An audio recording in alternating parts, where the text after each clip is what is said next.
নমস্কার সবাইকে। প্রতিদিন তো বিভিন্ন রকমের রান্নাই দেখায়। আজকে আমি করেছিলাম একটু পকোড়া। তার কারণ আগের দিন আমি আলু সিদ্ধ করেছিলাম, কিন্তু আলু সিদ্ধটা খাওয়া হয়নি, সেটা থেকে গিয়েছিল। সেই আলু সিদ্ধটাকে আমি গ্রেট করে নিয়েছি। তার সাথে নিয়ে নিয়েছি পেঁয়াজ, কাঁচা লঙ্কা, আর একটু লবণ, একটু হলুদ আর একটু জিরে গুঁড়ো নিয়েছিলাম। তো তারপরে এখন দেখি এগুলো তো নেওয়া হয়ে গেছে, এখন আমি চালের গুঁড়ো দিব। আর দেখি চালের গুঁড়োটা নষ্ট হয়ে গেছে, তো চালের গুঁড়ো তো আর দেওয়া যাবে না। তারপরে আবার বাইরে বৃষ্টি, বাজারেও যাওয়া যাবে না।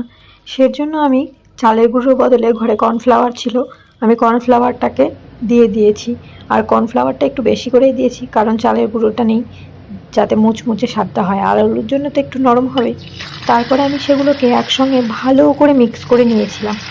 ভালো করে মিক্স করে নিয়ে তেল গরম করে একটু গোল গোল করে চেপে চেপে সেটাকে আমি ভালো করে লো আঁচে ভেজে নিয়েছি। আর এই যে দেখুন কি সুন্দর মুচমুচে হয়েছে ওপরটা, ভেতরটা আলুর জন্য একটু নরম নরম, খেতে কিন্তু খুব ভালো হয়েছিল। আপনারাও ট্রাই করে দেখবেন। ধন্যবাদ।